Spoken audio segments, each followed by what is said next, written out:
présence. Alléluia. Alléluia. Gloire à Dieu. Alléluia. Alléluia. Vous allez bien? Vous avez passé un bon week-end? Une bonne semaine plutôt? Ah non, mais je ne vous sens pas là. Vous avez passé une bonne semaine? Ah là là, c'est des amens qui sont trop froids. Vous avez passé une bonne semaine? Alléluia. Béni soit Dieu d'éternité en éternité. Alléluia. Merci les chantres. Merci de nous avoir servis ce matin. Vous êtes au bon endroit ce matin. Alléluia. Parce que notre Dieu est un bon Dieu. Dieu prend soin de ses enfants. Et sa fidélité dure à toujours. Ce ne sont pas des slogans. Il y a quelque chose qui s'est passé au ciel il y a plus de 2000 ans. Dieu a fait un choix important. Et ce choix, c'est celui qui fait que nous soyons rassemblés aujourd'hui. Il a envoyé son Fils. Et Jésus est arrivé se proclamant Fils de Dieu. C'était compliqué pour ses contemporains. Et Jésus a fait une deuxième déclaration et c'est ça qui lui a valu la croix. Il a dit qu'il était le Messie, le Christ, loin, le roi, celui qui venait régner. Et là, c'était trop gros pour le gouvernement romain. Ils ont dit non, il est trop dangereux pour notre sécurité en tant que pouvoir romain. Et Jésus est allé à la croix pour toi et moi. Il est allé à la croix. Et son sang a coulé. Et nous sommes rentrés dans une nouvelle alliance avec Dieu. Et vraiment ce matin, je veux que ce que tu puisses comprendre ce matin, c'est que, si je peux parler comme ça, les choses de Dieu, ce n'est pas simplement un jeu. Vous savez, souvent dans nos églises évangéliques, pentecôtistes, charismatiques, il y a beaucoup de joie. Mais au milieu de cette joie, souvent, je disais à quelqu'un hier, la trop grande facilité à parler de Dieu peut nous amener quelquefois au manque de respect de Dieu. Et nous devons remettre les choses dans leur ordre. Dieu ne joue pas. La Bible dit qu'il a envoyé son Fils unique pour nous racheter. Alléluia. Pour nous racheter. Parce que nous étions perdus, nous étions éloignés de lui. Et le Seigneur nous a choisis pour vivre éternellement avec lui. Le Seigneur ne nous a pas choisis pour une marche sur un trajet. On marche ensemble sur un trajet et puis chacun peut prendre sa route. Lorsque le Seigneur nous prend, ce n'est pas pour être sur un trajet avec lui. C'est pour être sur tout le temps avec lui. L'éternité. Il dit cette parole dans Jean 17, à partir du verset 24. Et c'est quelque chose qui est fort. Il dit ceci, Père, je veux que là où je suis, ce que tu m'as donné soit aussi avec moi, afin qu'ils voient ma gloire, la gloire que tu m'as donnée, parce que tu m'as aimé avant la fondation du monde. Alléluia. C'est Jésus qui parle. Il parle à son Père, un autre sujet. Il dit, je veux que là où je suis, ce que tu m'as donné soit aussi avec moi. Et il y a ce passage qui résonne dans nos cœurs. C'est moi qui vous ai choisi. Je vous ai choisi afin que vous puissiez porter du fruit et que ce fruit demeure. Et là, quand nous sommes dans l'espace où est Dieu, il y a quelque chose de grand qui se passe. Le Seigneur dit, la gloire que tu m'as donnée, je veux qu'ils puissent bénéficier de cette gloire, qu'ils puissent la voir, afin qu'ils voient ma gloire, la gloire que tu m'as donnée, parce que tu m'as aimé avant la fondation du monde. Et Dieu a fait de nous des co-héritiers avec Christ. Donc nous ne sommes pas simplement des petits êtres humains qui souffre, qui se retrouve en difficulté et que l'on peut balader. Nous sommes les fils du roi des rois. Et ce qui bat dans le cœur de Dieu, c'est de nous avoir avec lui tout le temps. Il veut que là où il est, nous aussi nous y soyons. Il veut partager sa gloire avec nous. Il veut partager cette gloire avec nous. Il ne veut pas nous laisser orphelins. Il ne veut pas nous laisser en difficulté. Il ne veut pas nous voir pleurer. C'est la réalité. Nous ne marchandons pas quelque chose. Dieu nous a rachetés à un grand prix. Il nous a rachetés à un très grand prix. Il ne nous a pas rachetés pour une partie de théâtre, pour un jeu. Mais il nous a rachetés à un très grand prix. Et ce matin, alors que nous sommes assis dans cette salle, je voulais qu'on ferme un peu nos yeux et qu'on réalise ce que le Seigneur a fait pour toi, pour moi. Je ne sais pas où tu es avec Dieu dans ta marche, mais en ces débuts d'année, je voulais que tu puisses faire un point avec Dieu, à regarder ce qu'il a fait pour toi, ce qu'il a commencé de faire pour toi depuis que tu le suis. Il te rappelle ce matin qu'il ne t'a pas choisi simplement pour faire une partie de la marche. Il ne t'a pas choisi pour jouer avec toi. Il ne t'a pas choisi pour simplement rire avec toi. Il t'a choisi pour que tu sois un instrument entre ses mains et qu'il puisse manifester la gloire de Dieu. Et je veux que ce matin, que tu le réalises alors que tu es à ta place, alors que tu regardes ta famille, alors que tu regardes ton travail, alors que tu regardes tes projets. Je veux que tu réalises que le Dieu qui t'a choisi, son souhait est que là où il est, tu y sois aussi. C'est pour ça qu'il allait nous préparer une place, parce qu'il veut vivre avec nous pour l'éternité. Lorsque nous sommes affligés, notre Dieu est affligé. Et ce matin, il veut relever ta tête. Il veut relever ta tête ce matin. Je ne sais pas les situations par lesquelles tu passes aujourd'hui, mais je veux te dire que tu as un Dieu qui te prend au sérieux. Tu as un Dieu qui veut être en vis-à-vis avec toi, en face à face avec toi. C'est pour ça que ce matin, je parle sur ta vie au nom de Jésus. Je chasse les circonstances, je chasse la maladie, tout ce que l'ennemi veut faire pour te nuire. Nous éloignons cela de ta vie maintenant au nom de Jésus.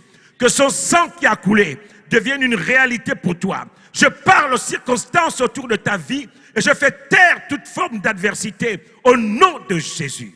Je décrète que la vie de Dieu s'élève en toi et que tu ne seras plus jamais, jamais, jamais, jamais le même. Parce que notre Dieu est un Dieu fidèle. Il n'abandonne jamais les personnes qu'il a choisies. Il dit, c'est moi qui vous ai choisis. Afin que quelque chose puisse grandir en vous. Afin que vous puissiez porter du fruit en toute saison. Alléluia. C'est pour cela que je vous ai choisi. C'est pour ça que cette année, n'aie pas peur. N'aie pas peur. Que ton âme soupire après lui. Alléluia. Mon âme soupire après toi. Je suis assoiffé de ta présence. Vous savez que l'amitié de Dieu est pour ceux qui le craignent. Alléluia. L'amitié de Dieu, c'est pour ceux qui le craignent. Et cette année, nous avons une pensée qui nous conduit cette année, comme nous faisons chaque année dans notre tradition.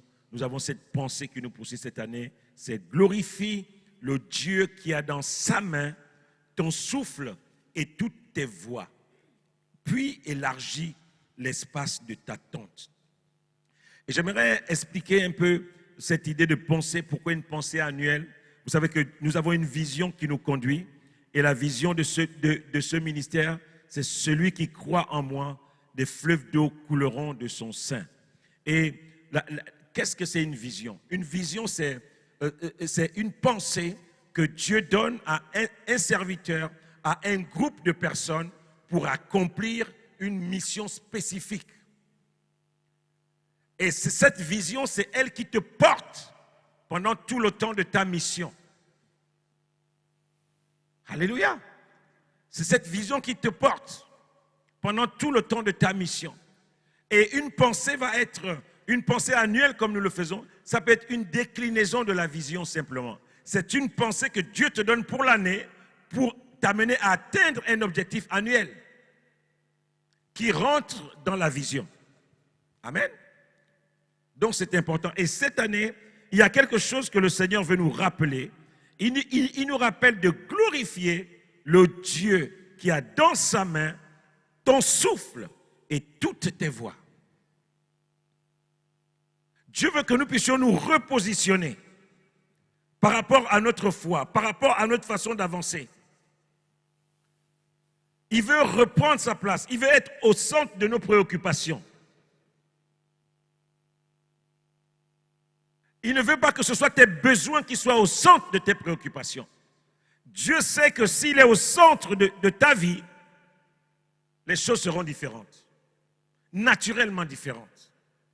Mais nous faisons l'inverse. Nous courons tellement après la réponse à nos problèmes que nous oublions de replacer Dieu au centre, de le glorifier, de lui redonner sa place dans nos vies.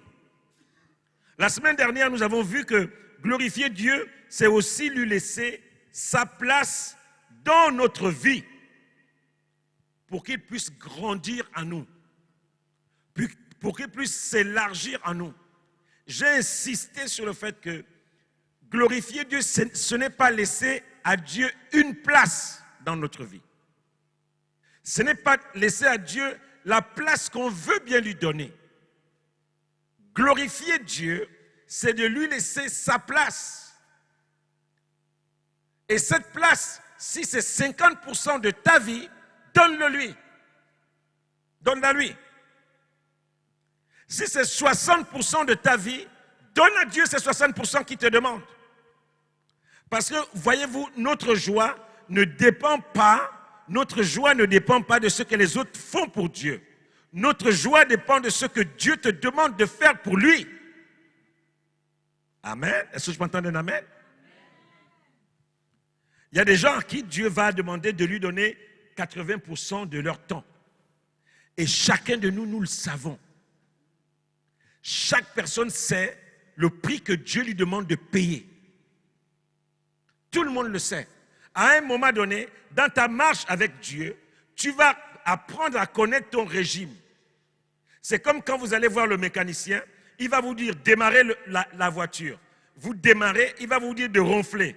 Et quand vous allez ronfler, accélérer, il va savoir exactement la panne qu'il y a dans la voiture. Il y a un bruit que le mécanicien veut entendre. Et ce bruit-là, c'est le régime, c'est le bon régime de la voiture. Et s'il ne l'entend pas, il sait que la voiture tourne à bas régime. Et il va te dire qu'il y a un problème dans ta voiture. Et chacun de nous, chaque enfant de Dieu sait le bruit que Dieu veut entendre dans sa vie. On peut dire amen? Chacun de nous, à un moment donné, dans notre marche avec Dieu, nous savons si nous sommes à bas régime ou à plein régime.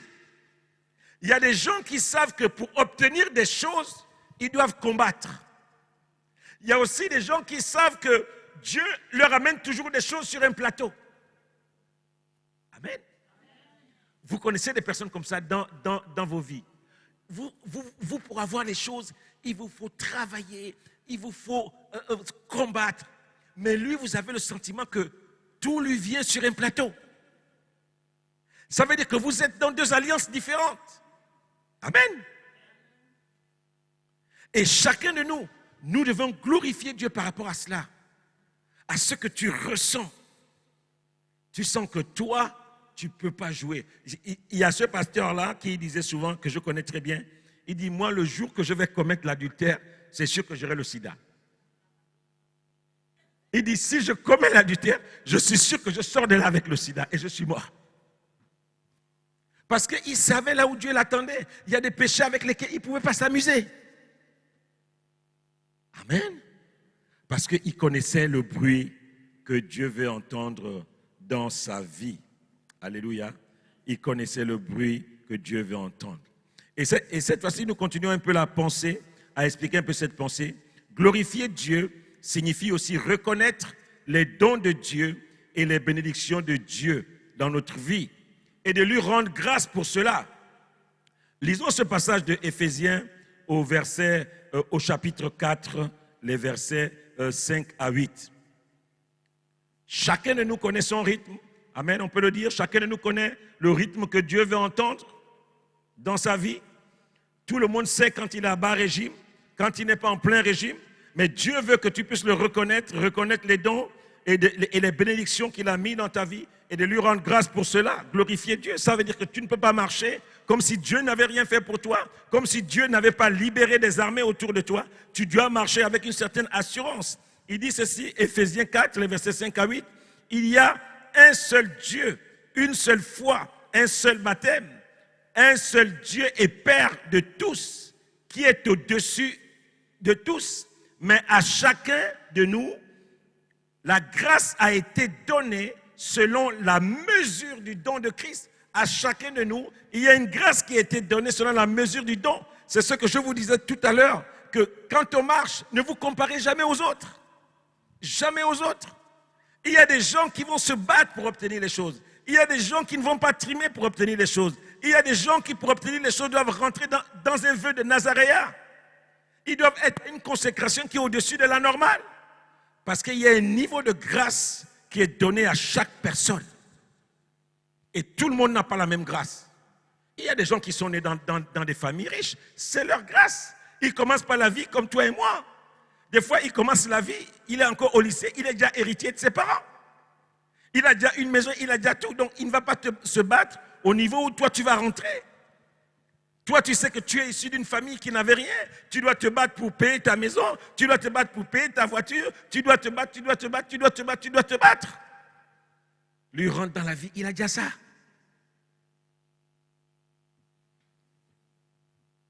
Et chacun de nous, cette année, tu dois connaître les armes que Dieu a mis dans tes mains. Et tu dois le glorifier avec ça. Tu dois glorifier Dieu avec les armes qu'il a mis dans tes mains. Il y a des gens, tu sens que pour percer, tu as besoin de maintenir une vie de prière constante et régulière. Tu sais que c'est ça que Dieu a mis dans tes mains. C'est ton arme. Ne baisse pas la garde. Alléluia. Ne baisse pas la garde. Alléluia. Mais à chacun de nous, la grâce a été donnée selon la mesure du don de Christ. C'est pourquoi il est dit, étant monté en haut, il a amené les captifs et il a fait des dons aux hommes. Dieu s'est fait des cadeaux lui-même en envoyant des hommes servir d'autres hommes, en libérant ses puissances célestes, sa puissance entre les mains des hommes. Il a choisi des hommes simples, des hommes comme vous et moi, pour servir d'autres hommes, pour être en bénédiction à d'autres hommes. Et cette année, tu dois pouvoir glorifier Dieu avec les dons et les capacités que Dieu a mis en toi. Vous savez, ça me fait rire de voir qu'il y a encore des chrétiens qui croient que Dieu ne leur a rien donné. Vous marchez avec eux, ils vous donnent le sentiment qu'ils n'ont rien.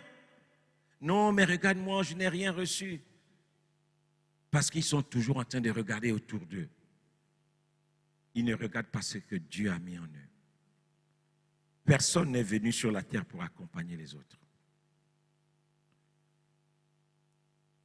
Dieu s'est fait des cadeaux et ces cadeaux, il a donné cela au monde.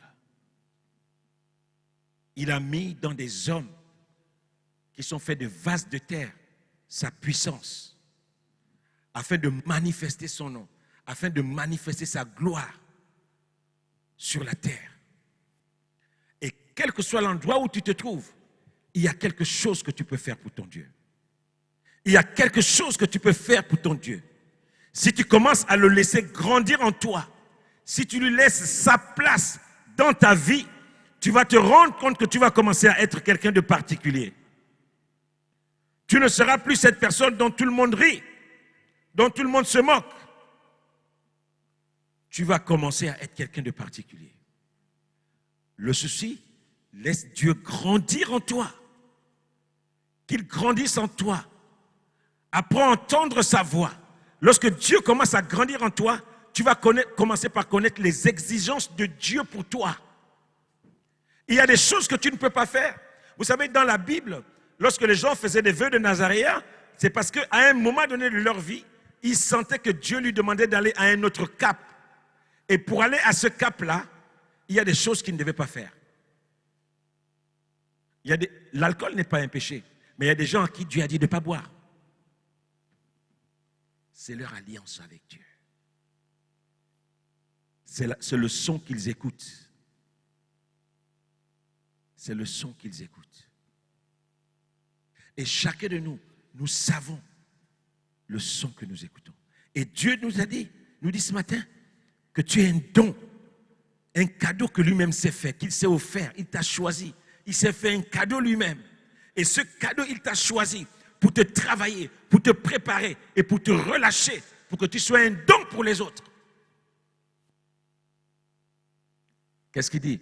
Nous sommes renouvelés, nous sommes transformés par le renouvellement de notre intelligence.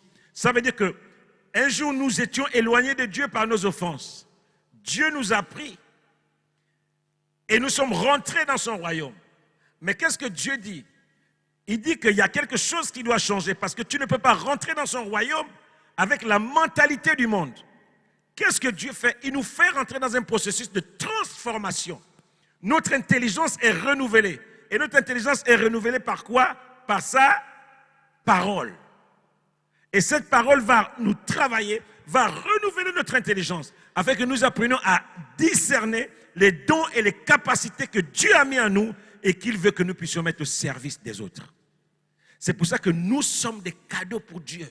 Lorsque Dieu nous choisit, il se fait un cadeau à lui-même. Alléluia. C'est comme quand vous marchez, vous trouvez quelque chose qui est tellement beau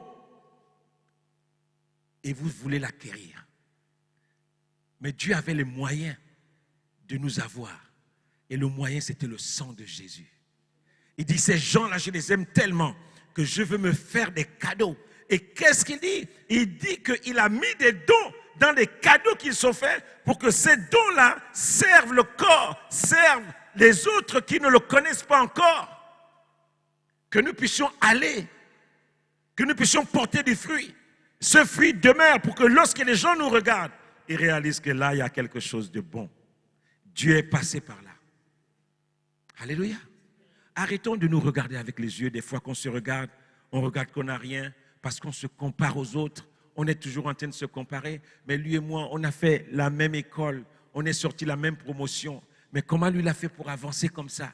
Mais c'est sa grâce. La joie que Dieu nous donne ne dépend pas des biens matériels.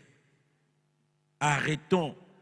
La joie que Dieu nous donne ne dépend pas des biens matériels. Sinon, des gens qui n'ont rien n'ont pas de raison de suivre le Seigneur.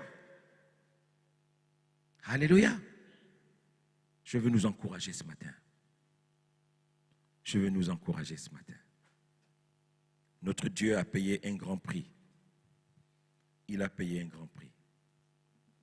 Et tu dois reconnaître que tu es un don pour les autres. Dieu s'est fait un cadeau lui-même. Et il t'a laissé sur la terre. Alléluia.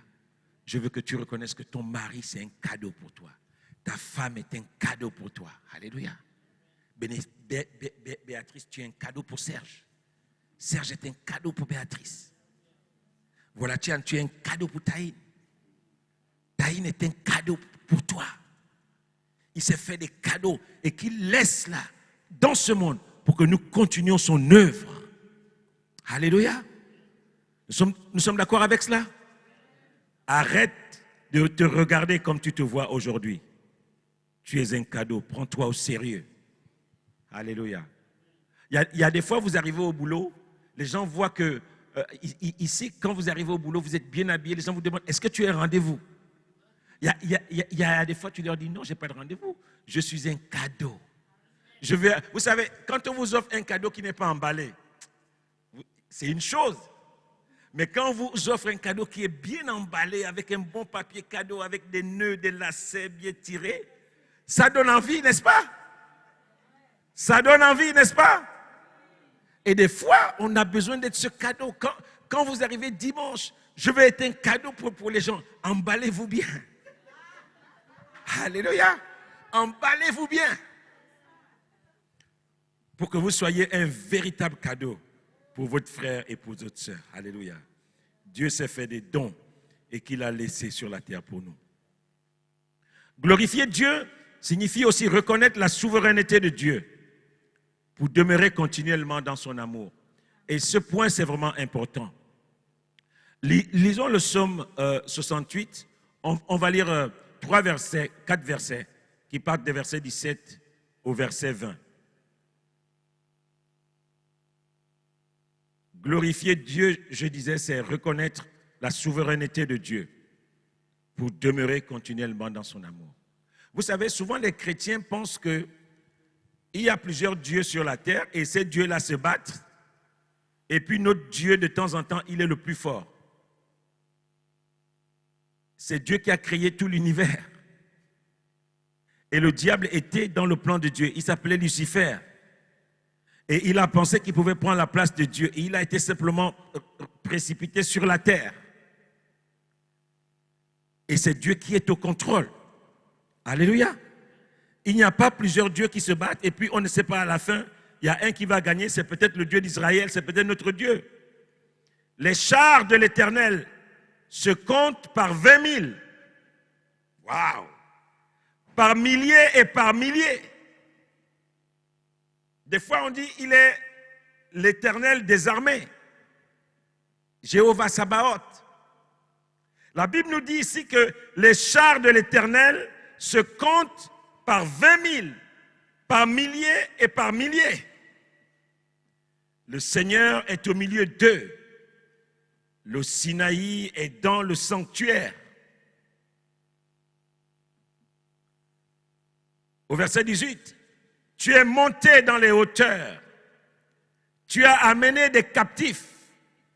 Tu as pris en don des hommes. Les rebelles habiteront aussi près de l'Éternel. Ces personnes que tu t'es choisies en don, ces personnes qui étaient éloignées de toi, la réalité c'est que tu veux qu'ils habitent avec toi. Tu veux les avoir avec toi. Nous étions éloignés de Dieu par nos offenses, par nos péchés, par toute la vie qu'on a eue. Mais Dieu, en réalité, son plan, c'est de nous avoir avec lui. Et lorsque nous sommes avec Dieu, il n'y a plus la maladie. Il n'y a plus de pleurs. Il n'y a plus ceci. Donc, ma bagarre, ce n'est pas de courir après serviteur de Dieu. J'apprends là-bas que tel serviteur de Dieu, il suffit qu'il te regarde, tu es guéri. Ce n'est pas ça qui va t'aider. Tu as besoin de celui qui a la guérison en permanence. Tu as besoin de celui qui a la sécurité en permanence. Tu n'as pas besoin de courir de lieu en lieu pour essayer d'obtenir des choses. Tu as besoin de celui qui représente ces choses-là. Parce que lui, il a toujours plus. Il est le pourvoyeur. Son puits a toujours de l'eau. Il n'est jamais en manque. Pourquoi Dieu n'est jamais en manque? C'est parce que c'est sa parole qui génère toutes choses. Si tu vas voir Dieu et que tu as besoin d'un pain, il suffit que Dieu dise pain. Le pain apparaît et il te le donne. Donc, il a une provision illimitée. Vous savez, les hommes pour produire du pain ont besoin de la farine. Ils ont besoin de certains ingrédients pour faire le pain. Mais Dieu n'a pas besoin de ces ingrédients pour faire le pain parce que tous ces ingrédients sont à lui. Ils sont dans ses réserves. Donc, il suffit qu'il parle et tout ce qui est dans ses réserves se met en place pour toi. Tu dois reconnaître la souveraineté de Dieu. On doit arrêter. Vous savez, des fois, les chrétiens, on se retrouve dans des problèmes. Notre réflexe n'est pas toujours de parler à ce Dieu-là. Notre problème, c'est de chercher les solutions tout de suite. On a tous fait ça. Tu es dans un gros problème financier. Ton problème, c'est de commencer à voir qui peut te prêter de l'argent. Tu vas aller dans les cofidis, les ceci. Et tu vas te retrouver dans les difficultés. Parce que c'est peut-être pas par ce biais-là que Dieu voulait répondre à ton problème d'argent. Mais parce que tu n'as pas prié, tu es allé vers les solutions que la société nous donne. C'est pour ça qu'il n'y a plus beaucoup de miracles en Europe. Parce que quand vous êtes dans des pays compliqués, quand vous êtes en Afrique, en Asie, dans certains pays, en Amérique, où le premier hôpital est à 500 km de votre maison, je peux vous garantir que votre réflexe ne sera pas d'aller à l'hôpital. Votre réflexe sera, Seigneur, je n'ai que toi. Fais quelque chose. C'est pour ça qu'il y a les miracles dans ces pays-là. Si vous remarquez bien, Dieu se manifeste plus miraculeusement dans des endroits où il n'y a pas de sécurité sociale, il n'y a pas de grosses assurances. Ici, tu as un problème. Tu as ta sécurité, tu as ta mutuelle. Pourquoi tu vas manifester la foi? C'est Dieu qui a suscité les médecins. C'est normal. Seigneur, je ne vais pas prier. Je vais être tranquillement, j'ai ma mutuelle, on va m'opérer la main et puis au bout d'une semaine, c'est guéri. Mais là où le premier hôpital, tu dois aller des fois à la capitale. J'ai demandé à Gabi, quand il allait épouser Jeannette, j'ai demandé, mais c'est où? Il m'a dit, pasteur, on a pris une pirogue.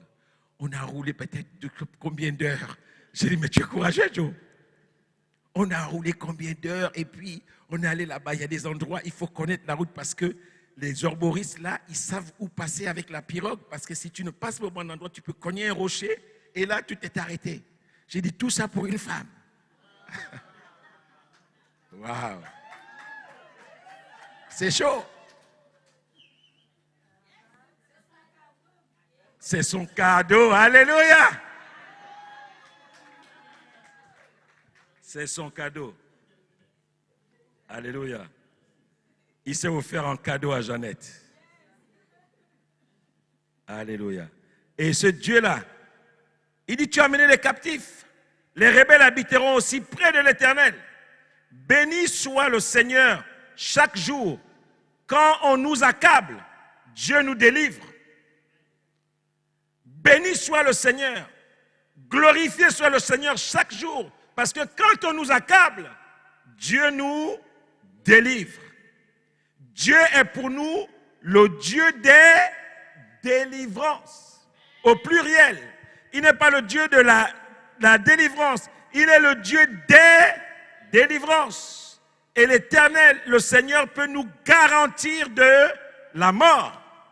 Il est le Dieu qui tient dans sa main ton souffle et toutes tes voies. Ce n'est pas la quantité d'argent qu'il y a dans ton compte bancaire. Ce n'est pas le pouvoir de ta famille. Ce que j'essaie de te dire aujourd'hui, il y a des réflexes que nous devons avoir cette année.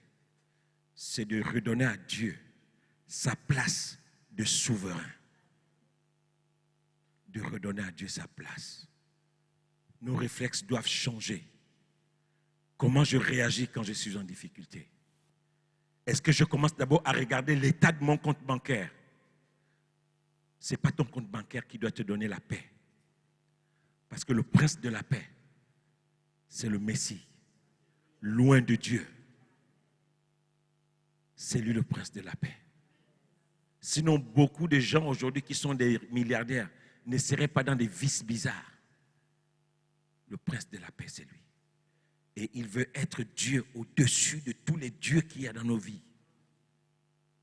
Le Dieu de la sécurité. Tu as déjà tous les types d'assurance. Vous savez, il y a des gens, ils marchent, il a tous les types d'assurance. Il est tranquille, il sait que j'ai un problème, il y a ça. Dieu veut qu'au-delà de tes assurances, il veut être celui qui assure les assurances. Le réassureur. C'est vers lui que tu dois t'accrocher. Et cette année, il veut être glorifié parce qu'il est celui-là. Celui qui, lorsqu'il parle, les choses changent. Parce que toi, ta vie peut être en sécurité. Mais comme Dieu t'a donné un don aux autres, supposons que tu es vraiment un bon chrétien, tu vas commencer à partager tes dons, ce que Dieu t'a donné aux autres. Mais à un moment donné, tes dons vont être épuisés. Parce qu'il y a tellement de besoins dans le monde que même si Elon Musk devenait généreux et qu'il commence à partager sa richesse, à un moment donné, il va devenir pauvre. Mais s'il est connecté au pourvoyeur, celui qui a des puits qui n'est sans fin, où l'eau coule toujours.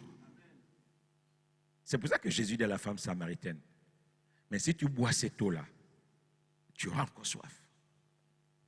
Mais si je te donne l'eau qui vient de moi, tu n'auras plus jamais soif. La femme est troublée, elle dit, mais là j'ai trouvé un gars qui peut m'aider. Parce que si chaque fois je dois venir puiser l'eau, puis machin, lui me parle d'une eau, ou me dit que si je bois ça une fois, quand quelqu'un vous parle comme ça, je peux vous garantir, s'il fait 100 km, vous allez le suivre 100 km. Quelqu'un qui vous dit que, là nous sommes dans le froid, n'est-ce pas?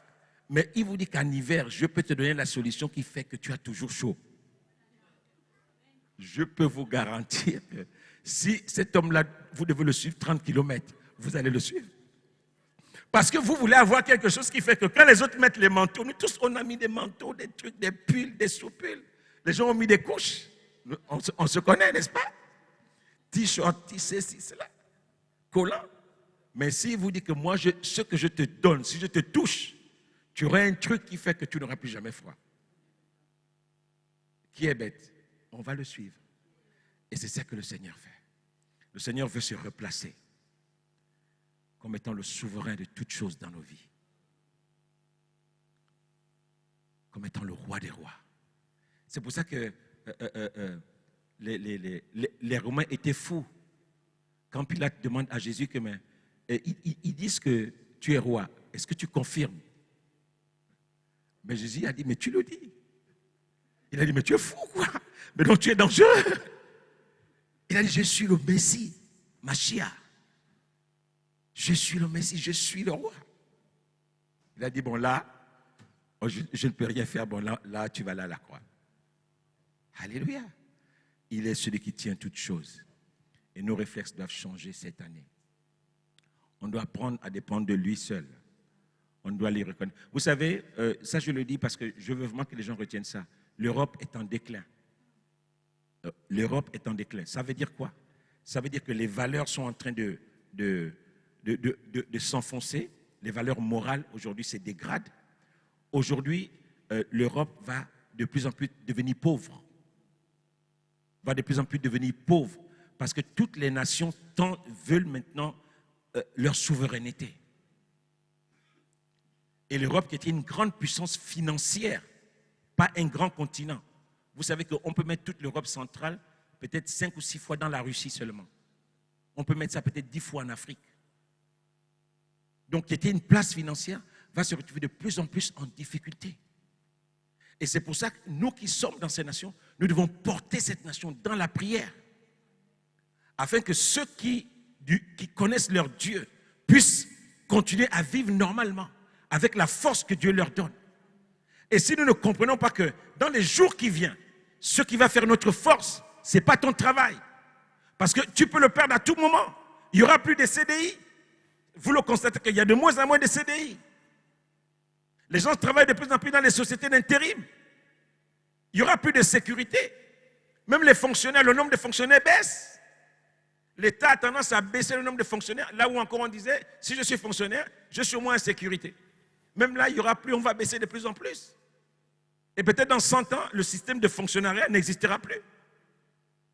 Et c'est là où si on n'a pas appris à vivre avec Dieu comme étant le seul pourvoyeur, vous serez en difficulté. Et votre responsabilité aujourd'hui, vous êtes un don pour votre génération, pour les gens qui vont sortir de vous. Ceux qui sont des papas, des mamans, commencez à parler à vos enfants un langage de foi. Commencez à leur parler un langage de foi. Alléluia. Commencez à leur parler un langage de foi. Vos enfants, c'est votre investissement. Investissez sur eux. Investissez, prenez du temps avec vos enfants. Prenez du temps avec vos enfants. C'est eux demain qui vont perpétuer vos foi. Le don que Dieu a mis en vous, communiquez-le à vos enfants, afin que demain, ils le communiquent à d'autres. Ça fait de la joie, nous qui sommes chrétiens aujourd'hui. Quand on dit, mais est-ce que tu sais que ton grand-père était chrétien? Wow. Alléluia. Tu te dis, mais oui, mais donc il y a quelque chose qui est arrivé jusqu'à moi. Alléluia. Il y a un héritage qui est arrivé jusqu'à moi. Peut-être que tu es le premier chrétien de ta famille. Tu as quelque chose à transmettre. Les dons et les capacités que Dieu a mis en toi. Ta foi doit inspirer d'autres. Quand tes petits-enfants vont tomber sur ta Bible, ils vont se rendre compte que tu avais souligné le verset qui dit que le juste vivra par la foi. Et tu avais écrit un petit commentaire. Vraiment, Seigneur, que cette parole s'applique dans ma vie. Il va dire, mon grand-père, il y a 100 ans, croyait à ça. Ma grand-mère, il y a 200 ans, croyait à ça. Il va se dire, non, si je suis arrivé jusqu'à cette heure, il y a une clé dans cela, dans cette parole. Parce que Dieu t'a fait don et devient un don pour ta génération. Alléluia.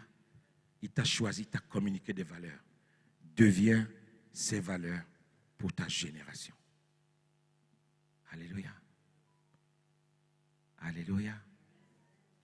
Replaçons-le au centre. Le diable, c'est un petit enfant devant Dieu. C'est un petit enfant. Ne perdez même pas de temps. Il y a des églises où vous arrivez, on va vous parler du diable toute la journée. Et on ne vous parle pas de ce que Dieu fait. Dieu est Dieu. Redonnons-lui sa place. Glorifions Dieu en tant que tel. Tu passes par des difficultés, oui. Mais notre Dieu est grand. Pour que quand tu passes par le feu ne te brûle pas. Notre Dieu est grand pour que quand tu passes par les eaux, tu ne coules pas. Notre Dieu est grand pour que quand tu passes par la tempête, tu vas passer par la tempête, mais le tonnerre ne te touchera pas. La tempête ne va pas te faire en sorte que tu perdes tout. Parce qu'il est là, il veille sur ses enfants. Alléluia. Et ça, nous devons le comprendre. Les chars de l'Éternel se comptent par 20 000. Par milliers et par milliers. Vous savez, ils avaient des nombres des fois dans l'ancien temps qu'on ne pouvait pas décrire. C'est pour ça que vous allez voir qu'on parle de milliers par milliers. C'est comme quand on arrive dans le domaine du temps. Il y a des fois, on ne peut plus compter en termes d'heures et de secondes. On parle d'années-lumière. Que pour aller d'un endroit à l'autre, il te faut tant d'années-lumière. Et ces gens-là,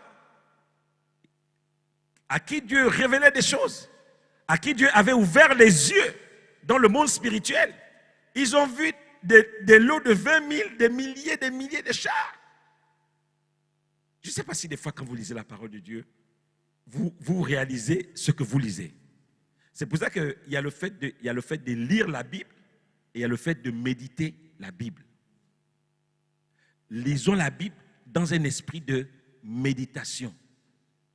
Les chars de l'Éternel se comptent par 20 000. Ça veut dire que l'unité, c'est quoi? C'est 20 000. L'unité, c'est 20 000. Et dans les 20 000, là, il y a des milliers de milliers. Lorsqu'il y a quelqu'un qui a toutes ces armées-là, il est avec vous. Si Dieu est pour vous, qui sera contre vous? Si celui dont les chars se comptent par 20 000, par milliers, est avec vous. Fermons nos yeux, bien-aimés. Je ne sais pas par quoi tu passes. Moi, je sais une chose.